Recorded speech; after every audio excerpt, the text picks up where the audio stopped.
Hi, and welcome to Fresh Waves. I'm your host, Bren Masson. Today, we'll be speaking with Sandra Holdsworth. Now, Sandra has been a part of Whistle FM and this broadcast on organ donation for the past 8 years. And for those of you who don't know her story, Sandra is an organ recipient, and she's now back on the list waiting for an organ donor. Sandra, good morning and welcome to Fresh Waves. Good morning, Brenda. It's good to be online with you again. Oh, it's wonderful to have you, and I love catching up every year and hearing how you're doing. Can you give us a little overview for those people who don't know you? How did you come be where you are right now? And I'd also like to know your credentials, because there's so many here written down on my piece of paper, I don't even know where to start. Okay. So I was diagnosed with a rare liver disease in 1992. It's called primary sclerosing cholangitis. And basically, it's inflammation of bile ducts that lead to cirrhosis. At the same time, I was diagnosed with Crohn's colitis. And in 92, I was 28. I was told it'd be about 40 or 50 before I needed a transplant. But that came a lot sooner. It came 4 years later when I was 32, going 33, I guess. And so I had a liver transplant down at Toronto General Hospital. And I've been fortunate. I just celebrated this February my 28th liver transplant anniversary. Wow. So it's fantastic. I'm very lucky. What happens, though, with an organ transplant, we take medications that suppress our immune system so it doesn't get rejected. And these are called anti-rejection medications. Unfortunately, at the same time, they reduce our ability to fight off infections. They reduce our immune system. Mm-hmm. And so what happens is you can redevelop the same illness, or you can develop kidney problems, right? And so I had been seeing a nephrologist since, I think, 2015. And I guess in 2023, I was considered a stage 4 kidney failure, and 5 is when you go on dialysis. But I was doing really well, and they said I'd probably be like another couple of years before I needed dialysis.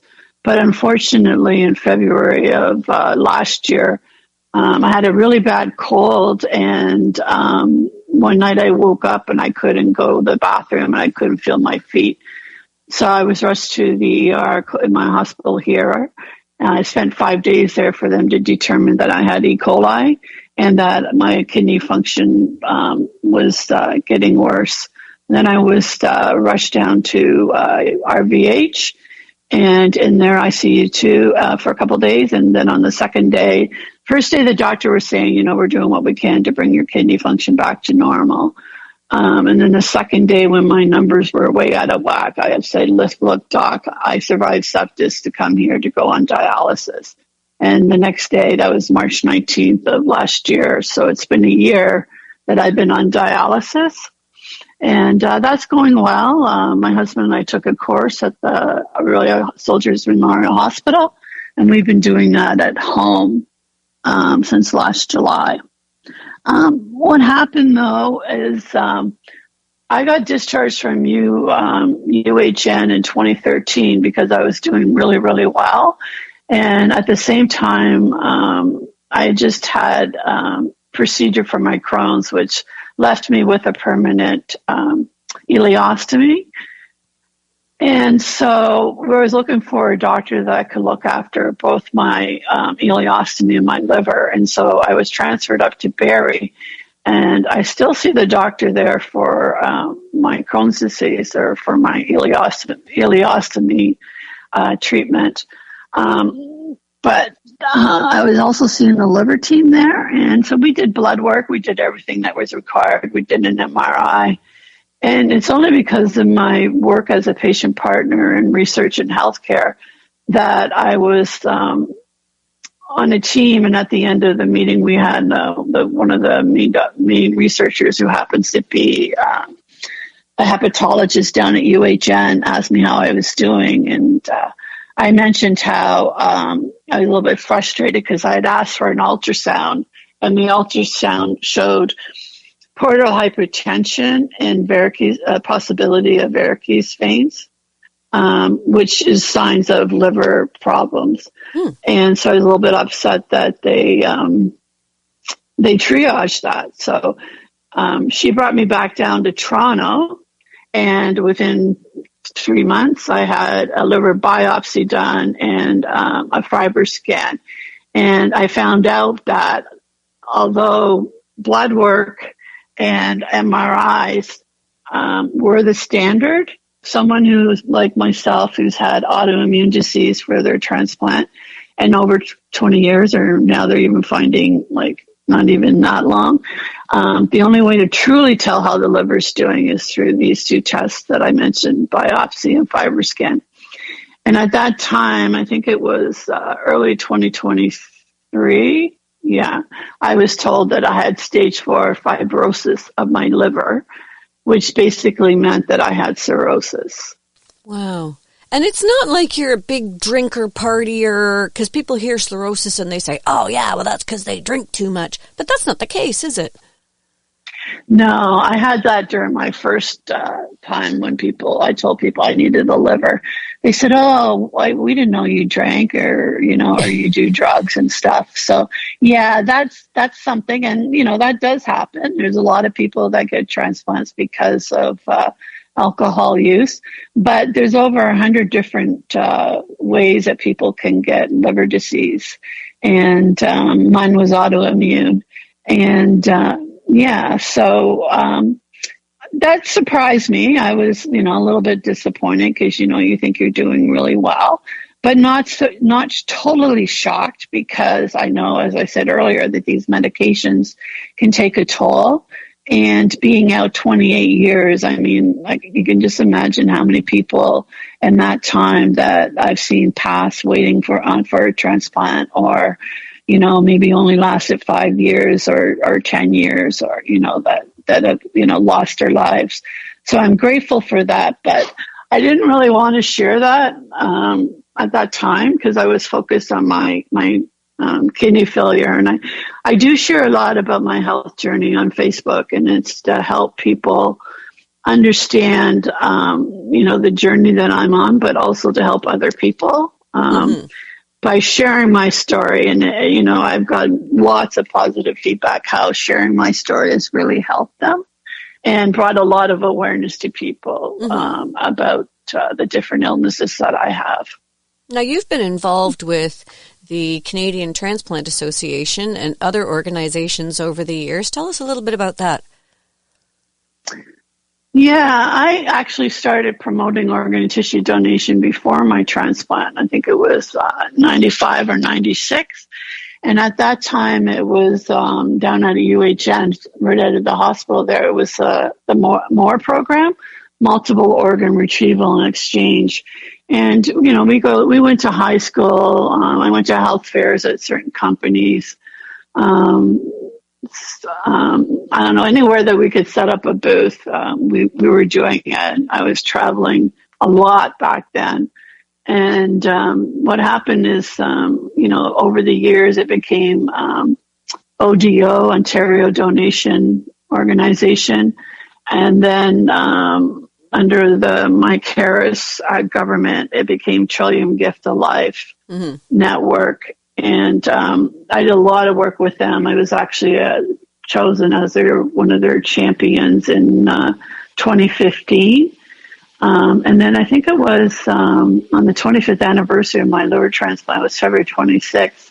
That's when the government announced that they were going to put a lot of these healthcare organizations like Trillium Gift of Life, Ontario Renal, Cancer Care Ontario, under the umbrella of Ontario Health. And so, although we still refer to it as Trillium Gift of Life Network, they're under the Ontario Health umbrella. The other way I got involved is I was at my transplant clinic back, I guess it was like 1996. Maybe it was, no, it could be. I didn't have my transplant. It must have been in the fall of 1997. So, and there was a brochure there about people that had gone to World Transplant Games, and Team Canada had just come back from Australia, and this organization at the time was called the Canadian Transplant Games Association. And their mandate was to show that organ and tissue donation works by being active, participating at games within, across, at the world level. Mm-hmm. And, they're athletic events.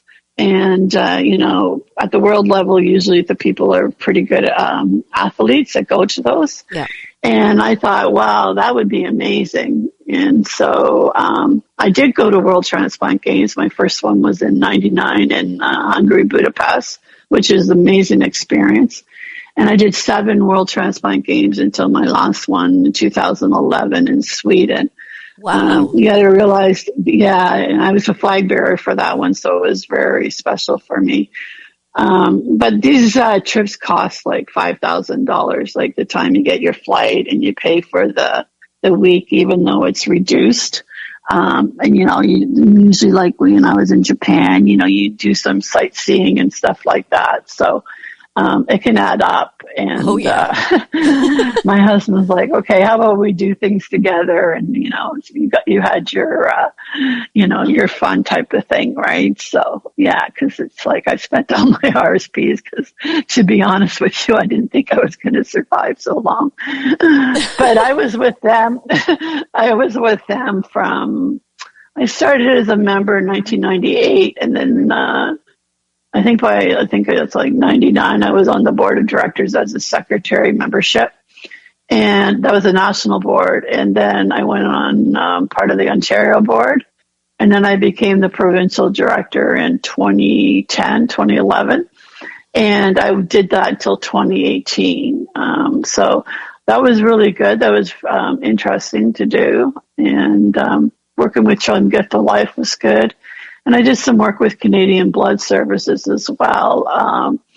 Back in the day, we could go to a clinic and just walk around and thank people for donating blood and, talk about organ donation and saying how important it is to have blood available for a transplant. And then we used to promote organ donation. So they still do it, but I run the Gravenhurst Blood Donor Clinic here up in Muskoka. And, we do put information out in times and we talk to people about it. So, that's been a good experience. And now what I've done is I've turned to research.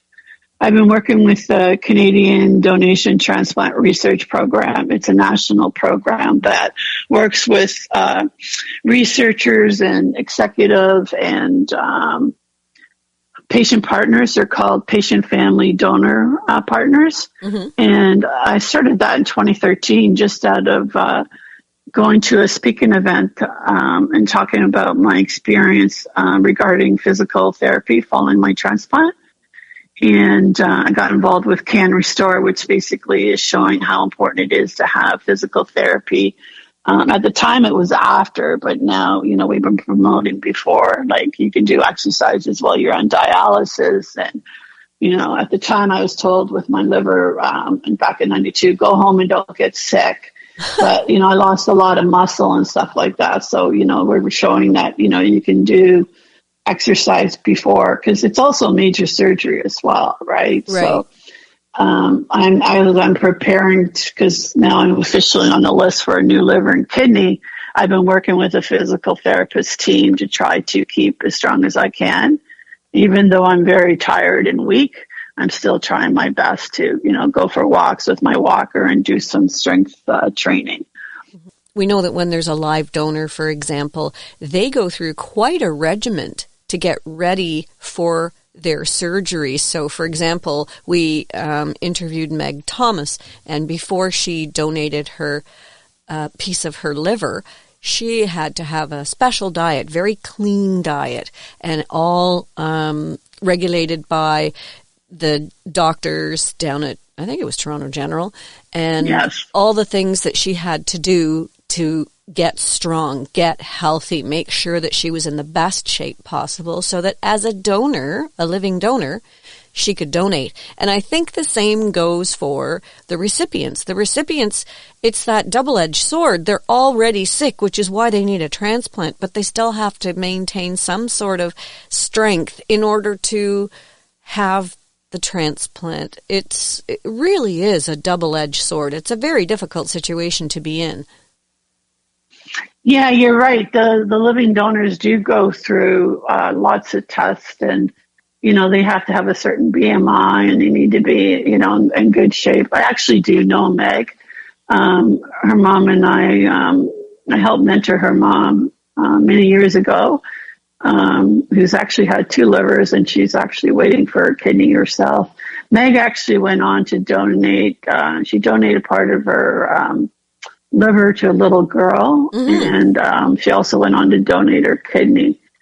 So yeah, that's a really nice family story, actually. And if anyone wants to hear that story, you can go to our YouTube channel, Fresh Waves Radio. Hit subscribe while you're there, and you can listen to all of the organ donation awareness shows. And Meg Thompson is one of those shows. So that's just something if you're interested in hearing her story more. So Sandra, back to you.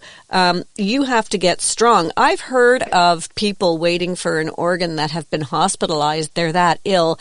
And one guy in particular that we interviewed, he requested a treadmill for his room so that he could walk every day, because in the hospital he was sick and tired of walking around in circles in the corridor. Yeah, it's true. So one of the things, like, after my transplant, I lost a lot of weight, but I've always been heavier set, and being on prednisone and just, going back into, I guess, having an appetite again. I gained a lot of weight, and it's not unusual actually for liver transplant patients to gain weight and also still have what they call muscle weakness. There's a fancy word for it. I just can't think of it. And so I lost weight, and I actually really noticed the difference because when I lost my kidney, I had all this fluid on me, and it was always mostly down at my legs, but I gained 50 pounds plus. I found I was a bit better at moving around, but I was imagining if I had that 50 pounds and then I actually lost in total 70 pounds. If I had all that extra weight on me, it would have been really difficult. So, I've lost weight on purpose, and I'm losing weight obviously from being sick. But yeah, and also too, I'm going on 61 this July, so I'm not a young chicken anymore like I was when I was 33, right? So that's one of the reasons why I'm really trying to, because one of the things I have found out, and there was a time in the hospital following my kidney loss that I just wasn't sure if I could keep going. I'd hired, the sepsis was really hard, and then going on dialysis and just being so sick. And who should walk in but these 2 physical therapists? And one reminded me of a good friend who had a liver transplant in 1990 that I've always looked up to. And so they go, well, we're going to get you up. And I'm like, what? And I had these things on my legs that helped so I wouldn't get blood clots. Yeah. And they were so uncomfortable, and they were tied to the end of the bed. So I felt like I was actually chained to the bed. So they took those off, and they had a walker. And then I didn't realize, they brought me a chair, but I said, okay, I want to try to walk. And so I walked in the room, and they go, are you good? And I go, yeah, I want to walk more. And so I went down the hall. I looked to the right, and the nurse's station was there. And I thought, no, I'm not going to go there. But I went to the other way and back into my room, and they're like, wow, that was really good. And then they gave me this chair that I could control. So I could put the legs up, I could put the legs down, I could move my head around. And there's a board in your room, so, it tells you who your doctor is and what nurse you're having. And there's a part for the patient to fill out. And my husband would do it for me, and I put on there, wants physical therapy every day, because my mind went, okay, Sandra, you did all this research on the importance of physical therapy. This is how I'm going to get out of here. And by that Saturday, my brother and sister-in-law came, and we went all the way down the hall, which is and I've been there before. That's another story, but I went all the way down the hall, and there's a waiting room there, and there's this big window, and it overlooks the lake. I can't think of it right now. I don't know if it's Mary Lake it's the lake that you can see from the hospital. Mm-hmm. And I just started crying. And then my brother says, "Well, my husband are looking at me," but it was like tears of joy that I could actually, because I was in bed from March 12th, and this was like March 23rd. Yeah. So it was like, it was so rewarding. And so, yeah. It's the things so that's that why I think it's important. Yeah. It's the things that we take for granted. Yes. People will sit at their desk and work for the entire day and say, "Oh, darn, I should have got up and gone for a walk, or I should have done something physical." And then you get to a point where you were, where all of a sudden that walk is monumental, and being able to walk, you'd never take it for granted again. So one big message too to everybody who's listening: get up and walk. I actually have an Apple Watch now, and I get a time to stand, stand up, because, I do get on calls, and, I have had times where, you're sitting for a meeting for 2 hours or whatever, but, it's like, get up, just walk around the house. Or I try, every day that I'm not on dialysis to go for a walk. And even some days when I've had dialysis early in the morning, I've managed to go for a walk. It all depends on how I feel. Right. And also, we've had a really, really bad winter up here in Muskoka. Yeah. It's been a horrible winter for everyone. And I just drove up to Minden to get my car fixed last weekend. And the devastation from the ice storm is just awful. Oh my goodness. My husband's already made about like 8 trips to the place where we can get rid of our trees and our branches. We lost a lot of we have a bit of a big property, a little not bad. And we lost a lot of branches and trees and little small trees and stuff. But, apparently you can't, in Muskoka, Haliburton, Minden, you cannot buy a chainsaw for love nor money. There just are none, not even a refurbished one. Yeah. Well, we're lucky. We have that, and we also have generators. So. That's good. Well, you need a generator because for the people who don't know, you're doing dialysis at home. And not having a generator, that puts you in a life-threatening situation, doesn't it, when the power goes out? Did I tell you that story? No. Okay, so the storm we had November 29th, our power went out that night, and it didn't come back on until December 3rd. So what happened is, that was a Friday, I had dialysis. I was due for dialysis on Sunday. No, hold on. I must have had dialysis on Thursday. So I was due for it on Saturday. I didn't get it.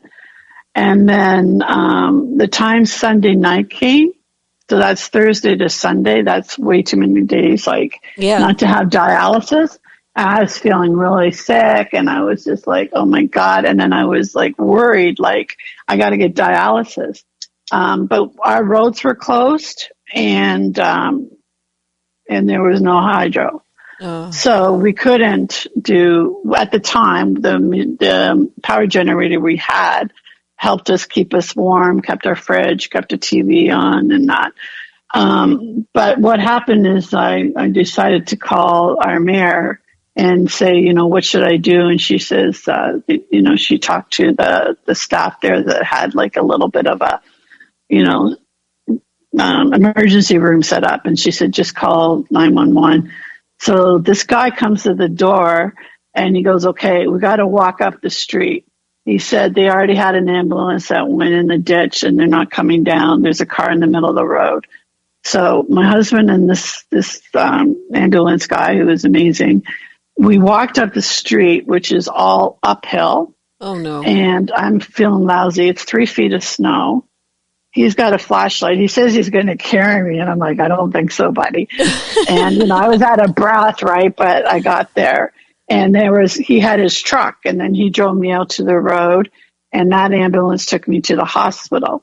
So I was in the hospital. The hospital I went to was Bracebridge, and they don't have dialysis. But what they were able to do, one of the main concerns was that my potassium was really high because it wasn't able to clear without having dialysis.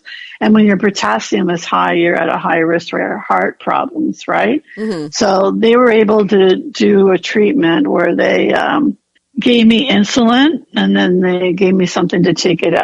But really, it brought my potassium down a little bit, but not enough. So that was on Sunday night. And then they're trying to get me to Aurelia, but the road's still closed, and there's still no hydro in our area. So they said, okay, we're going to try to get an ambulance from Perry Sound. And they called and said no. So he says, we're going to be sending you by Orange, the helicopter, air ambulance. And I said, really? I went, okay.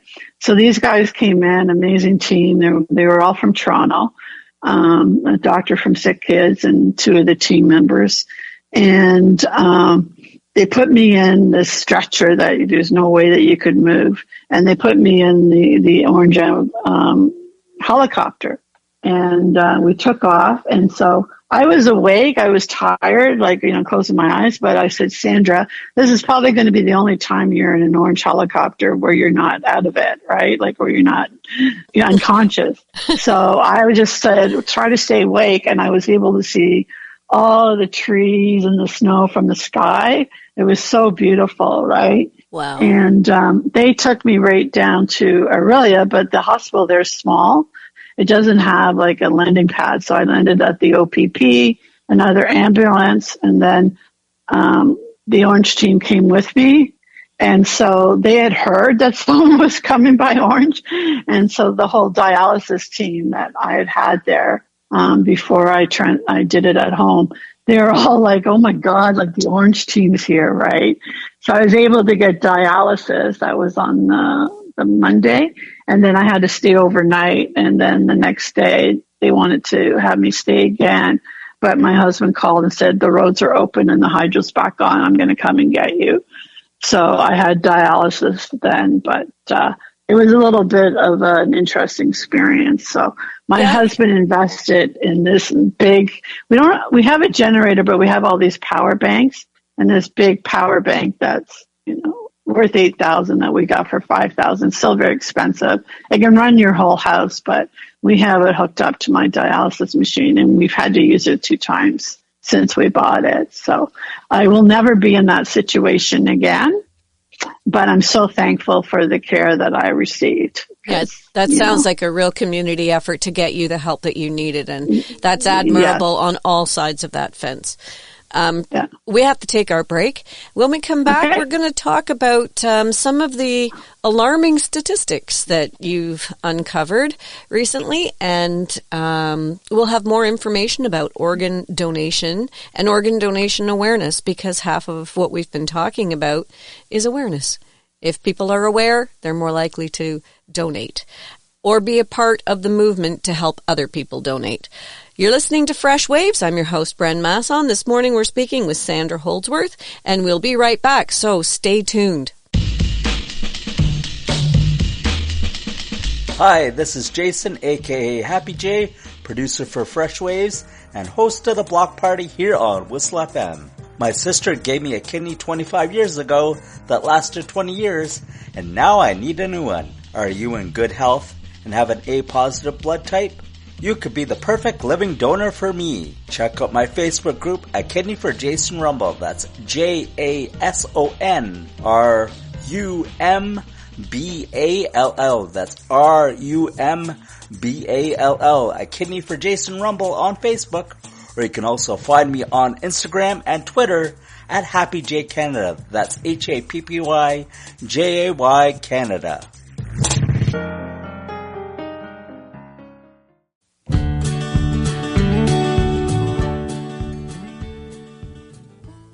We're back on Fresh Waves. I'm your host, Bren Masson. This morning we're speaking with Sandra Holdsworth. We're speaking about organ donation. Sandra's currently on the list waiting for a kidney and a liver. And we were speaking with Kathleen earlier this month, and she is the recipient of both a kidney and a liver. She was told she wouldn't live long enough to get either one, and she got them. So organ donation works. It is not a cure, but it keeps a person alive. And Sandra, we just hope, against all hope, that you find a donor and you find one soon. Because we love talking to you, and we want to keep doing these shows for the next 30 years. Yeah, that'd be good. That would be good, wouldn't it? I don't know. I'll be 90, but... Hey, stranger things have happened, right? Yeah. Anyway, so you're on the list. You're waiting for 2 organs now. And does that mean, I guess it does mean, yes, it means that you are waiting on cadaver organs. That living donors are not possible.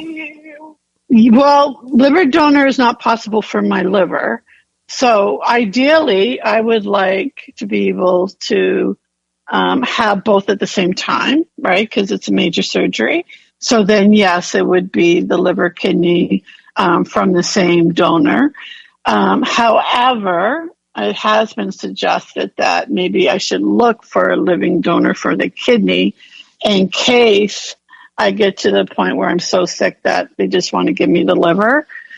Because they explained to me that I can't get a kidney transplant until I get my liver transplant because the kidney wouldn't survive without the liver being working. They sort of do similar things and they work together. So ideally, it would be nice if it was one transplant and one donor. And the other thing about that donor comes, you're not looking at different antibodies, like the more transplants people have, they build up these antibodies where they're, get to the point where they can't have any more transplants, right? So, so that's what I'm hoping for. And, I just live each day and just, see what happens. Do they tell you where you are on the list? No, they don't do that. They can give me an idea, but I have a meeting at the end of this month to find out everything. Yeah. Yeah, you just wait every day hoping that something comes up. It's a crazy position to be in because someone has to pass in order for you to have the organs that you need. And or someone happens to pass and they're kind enough to be an organ donor. Right. Because I used to think like what you just said, but then that was, a lot of guilt and stuff like that. But there's a lot of people that have registered and that, they've talked to their family. And so, that's the hope.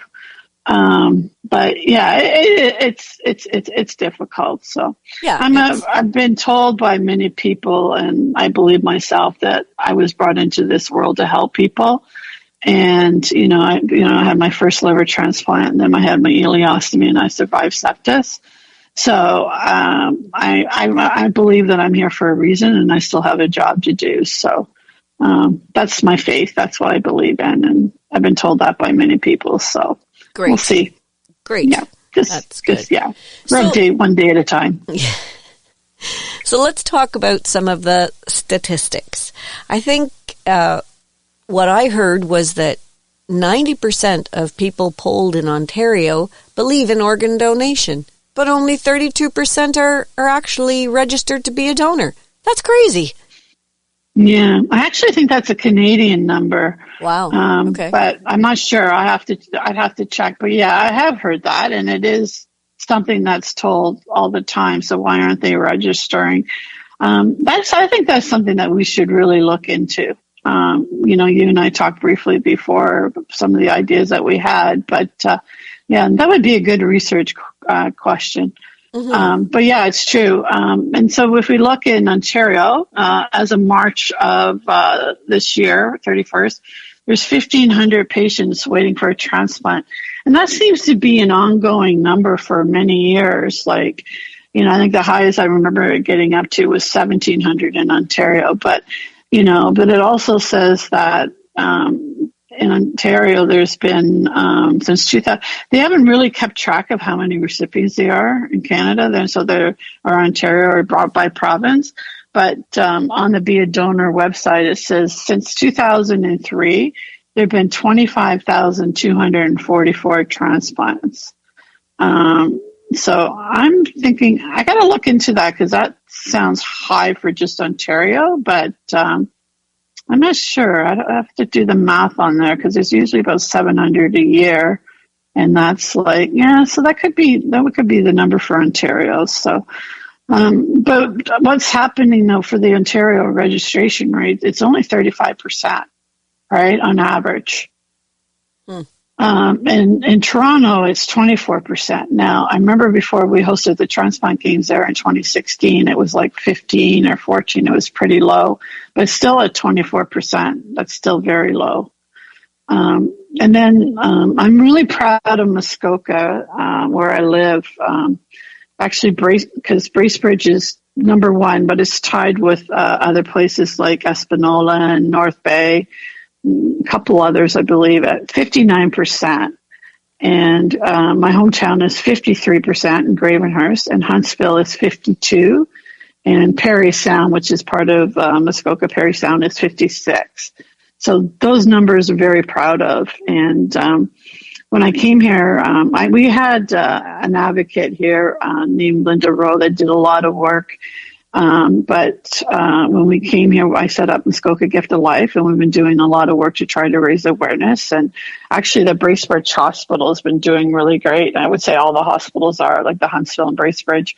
But now having those registration rates, I think, is paid off from all of the awareness that we've been doing, working with the MPs and MPPs and the municipal districts and stuff. So. And then I lived in Barrie, and they're at 45%, which isn't bad. There's awareness that's done good there, Mm-hmm. Yeah. And then I did another stat that there's 70 places in Ontario that are 50+%. So I think that's pretty good. Yeah. But there's 16 places that are 30 and below. And I'm going to be in contact with the Aurora and Newmarket mayors because Aurora is my hometown, and we had York Region Gift of Life, and I remember working with the mayor there back in early 2000s. Yeah, even the 90s. Yeah, and I remember after I stopped paying attention to their number, well, not really paying attention, but being active in that area, they both were at 30%, but now Aurora's at 29% and Newmarket's at 30%, below the provincial average, which is not acceptable. So might do a challenge to those mayors to see what they can do. I've done this before with MPPs in the areas I've lived in. Muskoka, Durham, and Aurora, and that brought a lot of awareness. And then the ones that are really low are Vaughan at 17 and Markham at 15, and even Richmond Hill, where I went to school, at 20. So I think those are the ones that we need to bring awareness to. And there could be, there's various reasons, I think, why that's happening. But I guess more education needs to be done, and maybe some of the new people that have moved into the area, different cultures that have moved in there or immigrants as well, need to maybe understand about organ donation. Maybe they haven't had the information provided to them, or it's not available to. I find it's not available to people, or I find it is available for people, but you only usually find out about it when someone is on the list or needs a transplant. It seems to be things like that, right? That people that are not even worried about their health or anything like that, it's not on their radar. Right. But once they have a friend or someone, then they seem to find out more information, right? So, But there are groups across Ontario that are set up to raise awareness, and they're doing everything that they can. So it's just a matter of time. And it just seems to me that there is information available to them. Somehow they're just not following through. And it could be, some of it could be that, you know, even me, I did this show for at least 5 years saying, go to beadonor.ca, sign up to register to be an organ donor. And then one day I made the slip and said, well, once you sign the card, you're an organ donor. And then I realized I've never been to be a donor. I've only signed the card, and this card is now null and void. And that I need to go to beadonor.ca. And maybe people just don't realize that. And the more that we do shows like this, the more that we can get some information out there. Go to beadonor.ca. It honestly takes 2 minutes to register to be an organ donor. Yeah, I've seen many of those folded up, crunchy sort of paper things that say people have registered. And we had that for years. But I think the Be a Donor launched, I believe it was 2011. So it's been around for a while. And then, I had a awareness booth up in Bracebridge Hospital, and a woman came up and she said, oh yeah, I'm registered and I got my card. And I said, well, but you know, you register online and it's on the back of your health card, right? There's a code back that will say donor. And then depending on what you want to donate, there's a code that goes beside it. She goes, oh, yeah, it's on the health card. And I said, okay. But there's a lot of people, as I said, they'll say, oh, yeah, I'm registered. I signed my card a long time ago and that. And then, you tell them and they go, oh, I didn't know that, right? So Children's Gift of Life has done a great job about that. Like, if you have this card, it's no longer valid, go to beadonor.ca. The people that have the cards, it's just a matter of educating them as well. So. Yeah. And you can go to Service Ontario when you're getting your driver's license done or whatever, your picture. Yeah, there's a couple of cool things that have actually happened with that. So, like Service Ontario sends it out with your renewal. But what happened, there's a MP in Canada. His name's Len. But he did a private member's bill so that on our taxes. So if you do your taxes, there's a thing that you can check and it says, are you interested in finding out about how you can be an organ donor? And so by checking that box, it's not making you registered. What it's doing is CRA will then send the information to you based on what province that you live in, right? So I thought that was pretty amazing, right? So, and then it's also another reminder for people, right? So those things, but it's funny though, because that happened, I think last year was official, but I look back at an article I did in 2000 and, when I was living in Blackstock and promoting organ donation in the Port Perry area. And I said, just did things. I said, like putting it on our taxes. And so I remember sharing it with this MP and he got a laugh and he goes, things take time.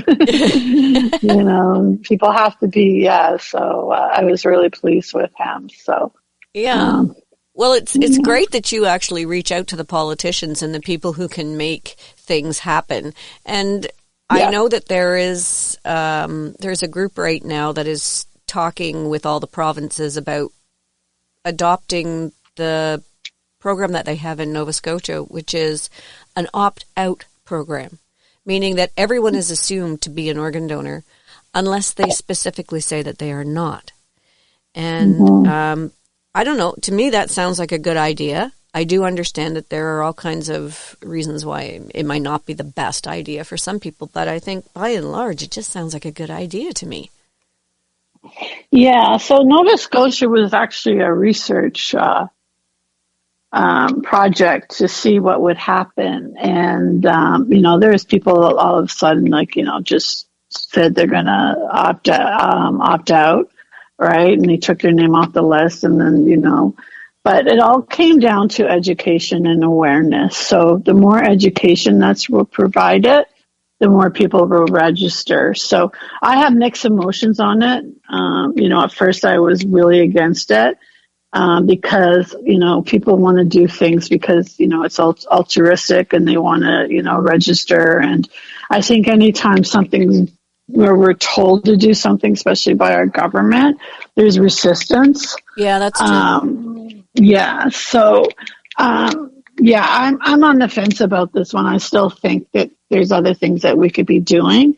But, I just went through these numbers with you, and if everyone in those areas were registered automatically, but there's a trust level too, and it is a gift, right? It is person's choice to register and do this. So, as I said, I have mixed emotions about it. I'm not against anyone trying to advocate for it.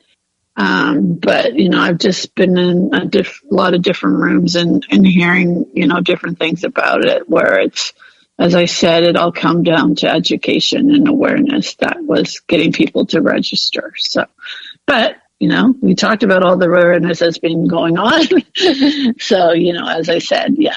Well, I'm it on the sounds fence like about that one. I hate to voluntold people who are already volunteers, but maybe the York Region Gift of Life group needs to get out to more community events and get their message heard. I'm kind of out of the loop right now because Jason has moved downtown. Jason Rumball, a mutual friend of ours who is also on the transplant list, and he was very active and would drag me along or make me aware and of different events that were happening in York Region. But since I'm out of that loop right now, I don't know what is happening, but from the numbers that you're describing, I think that there are some big events that happen in Aurora and Newmarket, and that there needs to be a booth where people can come and talk and understand and get some information. I don't know of many people who sit down on a Friday night and say, I'm wondering if I should watch a movie or go and research organ donation. It's just not something that I wish we had a budget for more video on TV ads. We have had a few, about being the birthday and stuff like that. Unfortunately, with York Region Gift of Life, a lot of the major players there have moved. Alicia Higgins, who's was there because her father passed away and was an organ donor. She's actually living in Amsterdam now. And Arlene, a good friend of mine, she moved out to Belleville. So there is a few people I think that were still active, and I'm actually going to find out because, and Jay moved as well. But I have to check out, but I don't think they're able to do as much as they could. And then also COVID made it where there's a lot of things that we couldn't do. And also because, a lot of the volunteers are immune compromised. It's difficult to do public events. The outside ones are okay. But the inside ones, people might be a little bit more cautious about that. So, even like us, like in Muskoka, like this year we did a flag raising in Gravenhurst, and we lit our Bracebridge Falls green for Green Shirt Day and for the week. And we had two hospital booths as well, right? Because we have a new Children Gift of Life person there that's keen on, she just started, so very keen in that. So, and I know there's lots of efforts. You talked about Kathleen. I've seen all kinds of things on the CTA Ontario board, and the Children Gift of Life newsletter will come out with everything that was done. So there's a lot of people working on trying to bring awareness. But maybe it needs to come from a higher level, maybe it needs to be spoken about a lot. I know my MPP here, and then, Frank Lees and Aurora, they have spoken in cabinet before about organ donation. But, it's not all the time. They usually do it during Awareness Week. And there's also a lot of things that are dragging people's attention. Our healthcare system as a whole needs a lot of work as well. And so, it's only so much effort that can go into things. So, right. And I that's think why this it's important year, for the advocacy. Yeah, this year, the whole green shirt and everything, and even Organ Donation Awareness Month, I think was usurped by the election and everything that was going on with, and continues to go on with Mr. Trump south of the border. It's becoming a distraction. And I was in Niagara during Organ Donation Awareness Month, and the falls was lit up red and white in solidarity for Canada.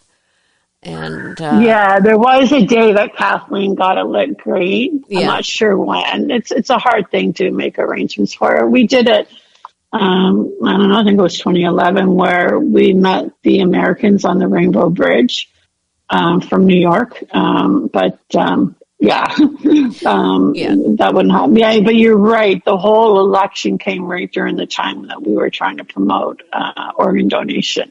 Yeah. And and that took over. Like, there's still stories that were shared, but not as much. It was all about the election. Yeah, the news media didn't run the stories that they have in the past. You know, in the past I've heard Toby Boulay do a lot of interviews, and maybe it did happen on Green Shirt Day. I can't listen to all media outlets in one day, but I think that this year people just had other things on their mind. So the message going forward is next year, let's get out there and let everyone know loud and clear all of April. And we should do it all year round, actually. And I like the Toby Boulay kitchen table conversation. Yeah. And I think that's really important. I actually interviewed Toby and Bernadine as part of the CT, the Canadian Donation Transplant Research Program. Mm-hmm. They're a lovely couple. Aren't they wonderful? Yeah, and they've been doing this since, he passed away in 2018. And I was reading, going over the details again, like there was 29 passengers, 16 passed, and 13 still live today with physical and emotional scars. But, the Logan Boulay effect, they had 150,000 people registered because of that. Yep. And they say that that's the highest ever they've had in Canada. One of the good things about Toby and Bernadine, they're both teachers. So they brought a lot of awareness. They worked on education. So now Canadian Blood Services partnered up with the originator of the Orgamites in UK. And now that's being brought by Canadian Blood Services to grades kindergarten and grade 5. And there's also another program in Quebec called Chain of Life. And here in Ontario, there's a high school outreach initiative where we go to schools. And so, your idea of you getting to grade K and 5 with these cute little organs that are all like little stuffed animals and stuff. And then going to the high school, like I've done both, and the high school outreach program is really good. We've covered a lot of places in Ontario. Mm-hmm. And we even did it on Zoom when it was the major COVID time. But I really found it fun talking to the K and 5. Well, I talked to kindergarten to grade 8. With a little girl that had a liver transplant and her mom, and the people in the classes were like, the gym was set up from K to 8 was at the back, but it was around the middle, like grade 3, 4, that were asking all the great questions, right? Like, with their simple minds, and they just ask things like, because they see things as gray, they don't see black and white, like, right. The older you get, right? So, all right. Yeah. Well, I guess the takeaway from today's show is that we need to increase awareness for organ donation, and we also wish you the very best. I hope that you maintain your health and get a kidney and a liver as soon as possible, and keep on sending out the good message, Sandra, because the work that you do is priceless. It's invaluable. Thank you.